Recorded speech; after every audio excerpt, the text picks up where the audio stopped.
If you're thinking about selling your house this year, I put together 25 tips to make your job easier, your realtor's job easier, and hopefully yield you more money when you are closing escrow. So, my name is Bruce Carson. I'm with Keller Williams Realty Central Coast. I get phone calls, text messages, and emails from people just like you every single day looking to move in or out of the Central Coast here in California, and I absolutely love it. It doesn't matter if you're looking to move or sell in 9 days or 90 days, just get in touch with me, call, text, email, and I'm here to help. So if this is your first time to the channel, make sure you hit that subscribe button and tap the bell icon as well. So you'll be the first to know when I post new information about moving to and from the California Central Coast. We're going to get after it right now. So selling your house, I've covered some of these topics before in a little bit more detail. So that's why I'm suggesting that you do subscribe to my channel. So if there's anything that catches your ear or your eye on this video, then you can go back to some of my other videos and get some more details on these line items that you can do to help sell your property. So number one, we're going to start off with curb appeal for your house. You want to make sure the yard is cleaned up and you have some nice flowers. You want everything to look as good as possible in the front of the house to attract people in.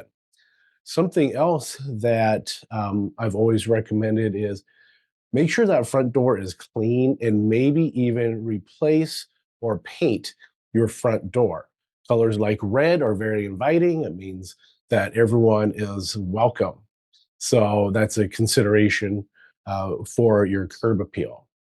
So once people walk into the home, the next thing you want to do is you want to really deep clean your house and declutter.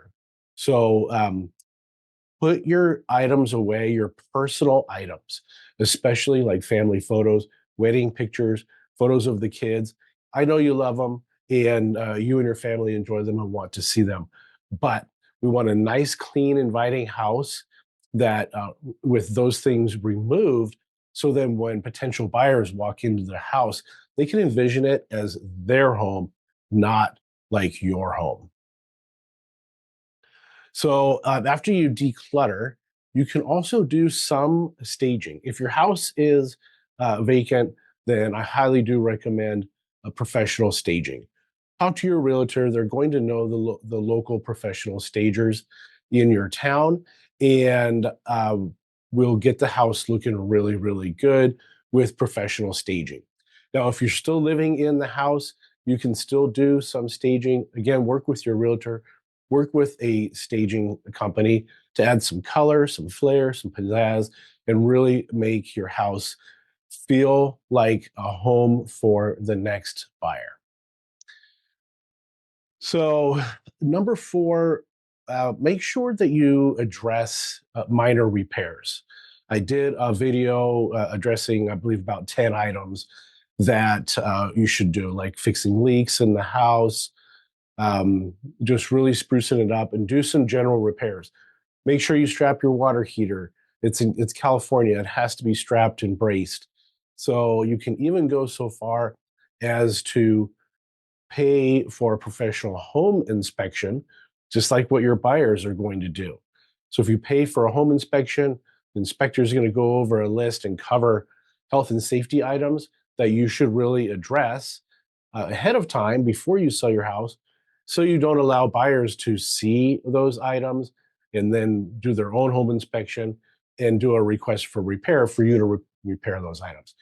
Go ahead and do some of that up front. You don't have to spend a lot of money tightening toilet bowls down, tightening leaks under the sinks and everything. Real nominal time consumption items, and they're not expensive to do the repairs. But it does make a big difference when you are selling the house. Next up is lighting upgrades. At the very, very least, make sure that all of your light bulbs work. So test them out, go through the house, Because when you do show the house, you want all the lights on, you want all of the windows open, so your house presents as very light and bright as possible. Now, if you have older fixtures in your home, this is a pretty affordable upgrade to go to your local hardware store or even order something online. Purchase some new LED lights and replace your light fixtures before you start showing the house. People really like to see those LEDs. The lights last for a very long time.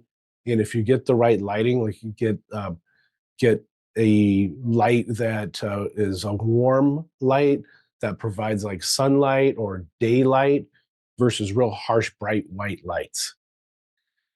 As you go through the house, if you're doing any painting, or even if you have done painting, like if you have a room that's lime green or bright orange or anything like that, I would suggest taking the time to paint those rooms. Make sure that your house is painted a nice, neutral, modern color. When you're choosing paint, I always suggest spend that extra money, read the cans, and buy yourself paint that clearly states that it's a one coat paint. It's a real bummer if you skimp on this and you spend 10 bucks on a gallon of paint and you go painting and painting a wall and you realize I'm going to have to paint this 2 or 3 times because I bought cheap paint. You really don't want to do that. It's very, very time consuming and very frustrating. So pay for the higher end paint. It's really important. You also want to get the right sheen. You don't want to go with like a gloss or a semi gloss. Semi gloss is okay for bathrooms, but outside of the bathrooms, probably want to go with like an eggshell sheen. So it's not shiny, but it is still nice and washable. Number 7, highlight energy efficiency. So if you have solar panels, if you have new windows, if you have anything that is considered energy efficient, mention it. Give a list. Even put a list of amenities out on your counter when you're doing open houses or when you know that people are walking through the house. You can put a list of amenities. This is what we've done. We have, energy efficient windows. We have skylights, everything that is energy efficient, appliances, and list them. People really like to see that. Also, you want to leverage your smart home technology. So, if your fans, sometimes your whole house runs off of a smartphone or runs off of like a Google Home or Nest or the Amazon Alexa or something. Boast that. That's really cool. People like that. When you walk in the house, say, Alexa, turn on the lights. Alexa, turn on the music. Turn the music down. Turn it up. Play the next song. So really boast that because it is 2025 and the new homes that people see are going to have those smart features. So upgrade your house, put those smart features in, and really, really let people know that those are available. We talked about depersonalizing the spaces again, but really do take down the family photos and the dog photos are fine, but wedding photos, photos of the kids and vacations and stuff. You can even just lie them down. You can turn them around or put them away for your to go on the walls for your next home. Next is an online presence. So you really want to enhance your online presence. This is your realtor should be doing this for you. Your realtor should hire and pay for a professional photographer to come in and take high resolution photos with the right lens. They use like a wide angle lens so they can get a whole room in one photo and really make your place look light and bright. You also want to go ahead and label all of those photos, like living room, main bathroom, what have you. So when people are looking at the photos and looking at your listing online, they have a good understanding of what they're looking at. It's also a good idea to do video. So you can do walkthrough videos, work with your photographer, work with your realtor. There's a lot of different opportunities to present your house with video. This way, you can cater to people that are from out of town.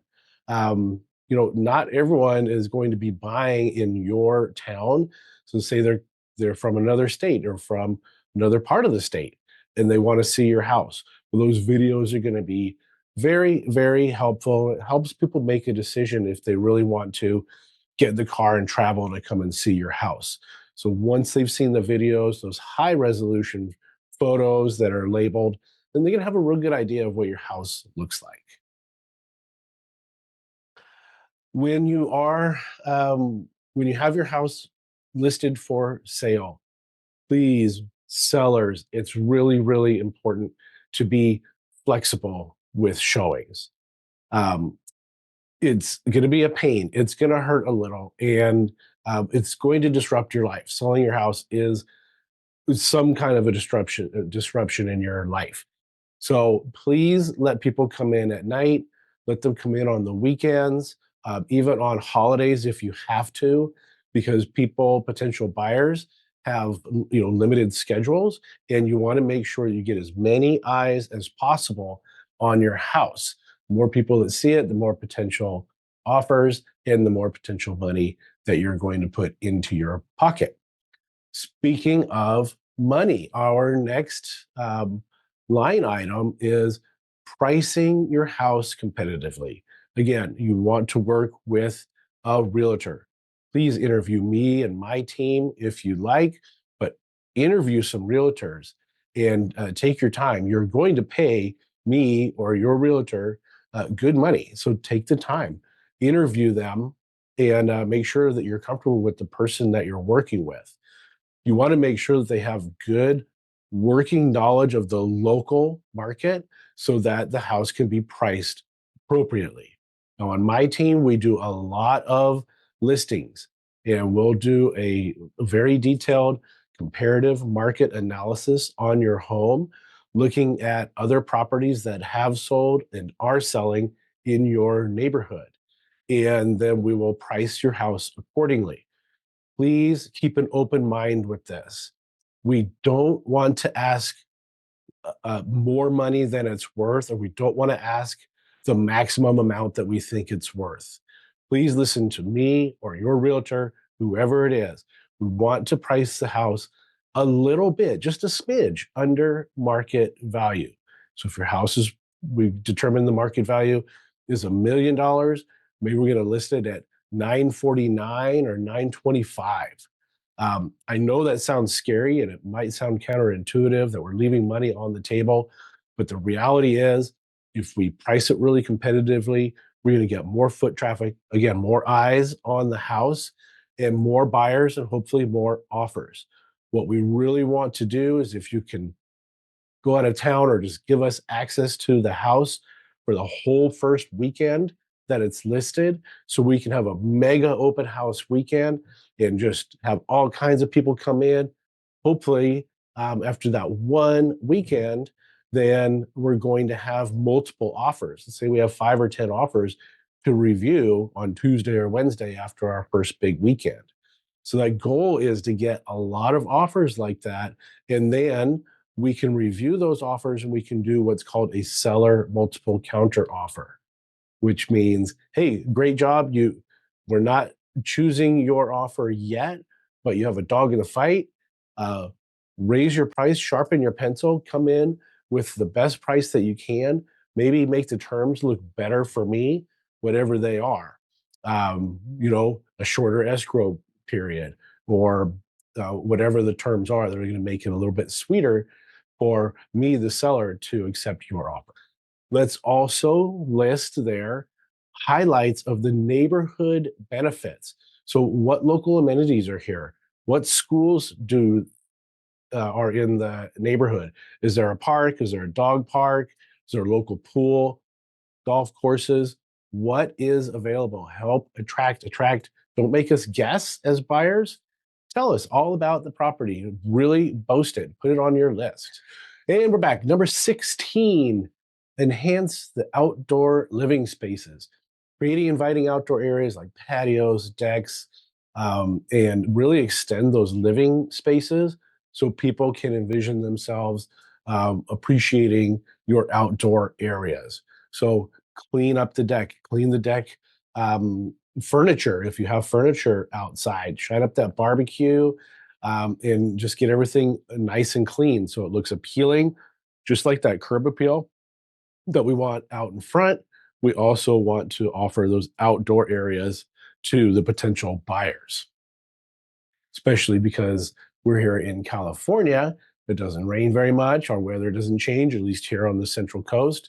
So year round, I was out on my deck yesterday and it's the middle of February. So again, so number 17, we want to provide detailed property information. This is kind of going back to our amenities list. What do you know about the property? You can even go so far as to, and please consult your realtor, that you can fill out your seller disclosures ahead of time, a seller property questionnaire and a transfer disclosure statement. These are two items that you're going to have to do when you're in escrow. So if you do them up front, it just asks a series of questions about what you, the owner of the house, what do you know, good and bad, about the property? Does it have a new roof? Does it have new windows? When did you put the flooring in? Oh, that garbage disposal is only 2 months old. The roof, everything, list it and just really sell the house. Don't make people guess. These are all good things about your property. So help sell it by listing them out.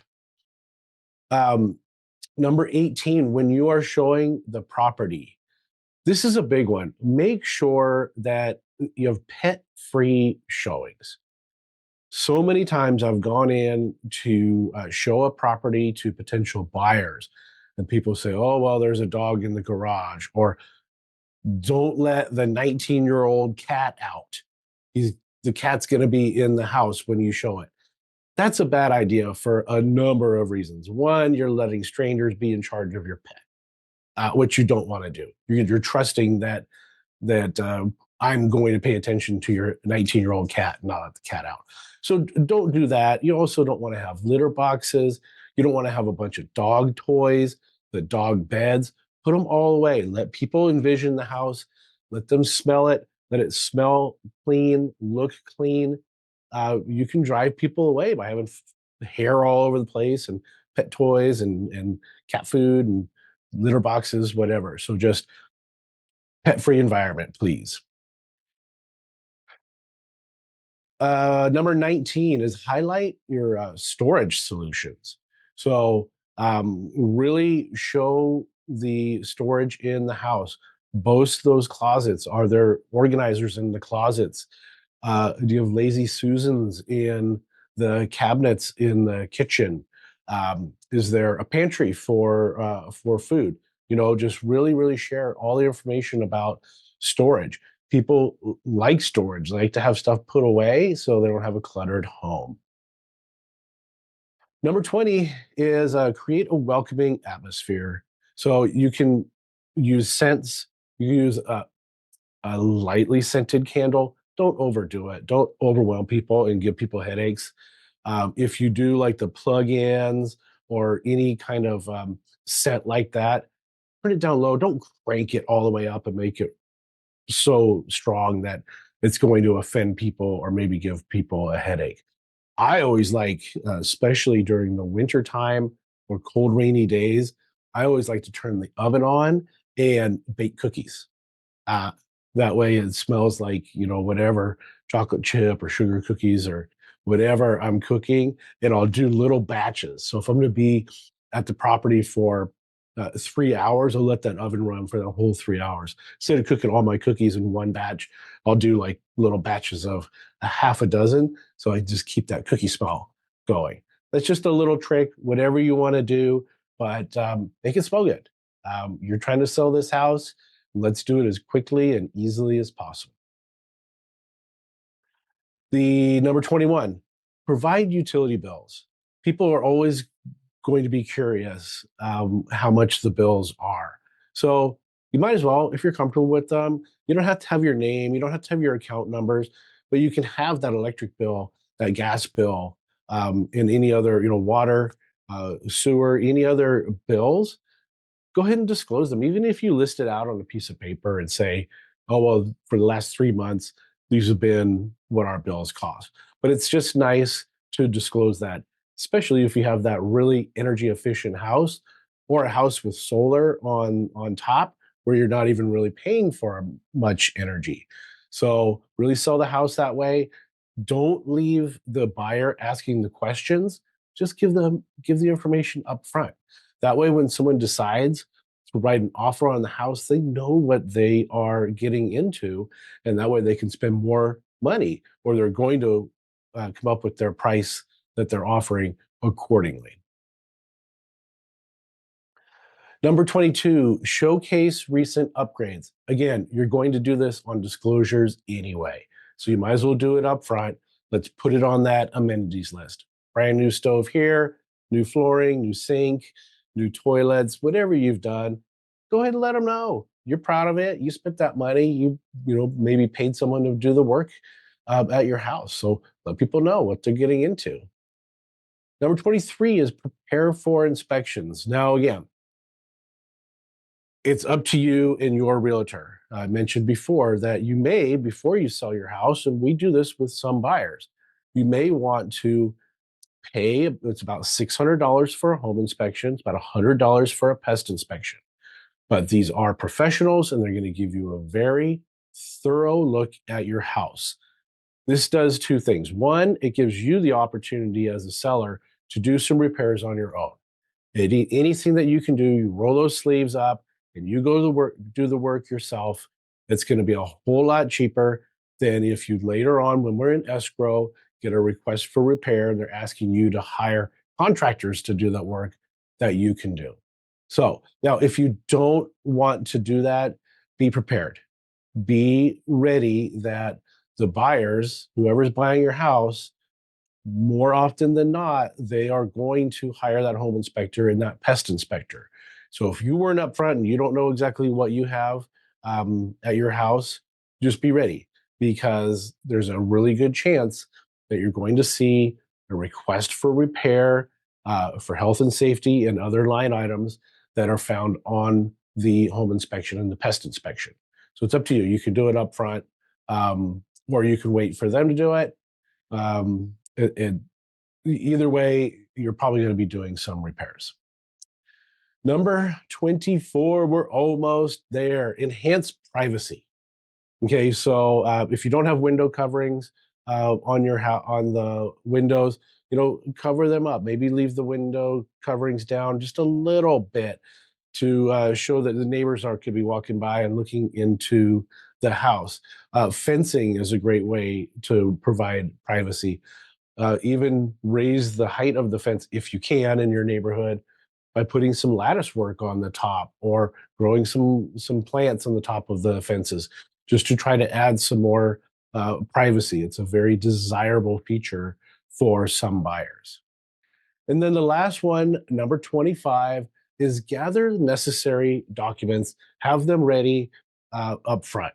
So any home warranties that you have, any manuals for appliances and such in the house, any permits, just have them readily available. You can upload them, have them online so you can send them to people, or just have a stack available, maybe even punch them and put them into a binder to show potential buyers.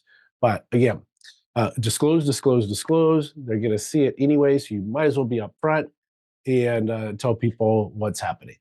So, by implementing these strategies, you can position your home competitively this year and years in the future in our real estate markets and attract potential buyers effectively. Again, my name is Bruce Carson with Keller Williams Realty Central Coast. All of my contact information is listed below. If you need a realtor, if you need an opinion, if you have questions about any of this, please call, text, or email me anytime.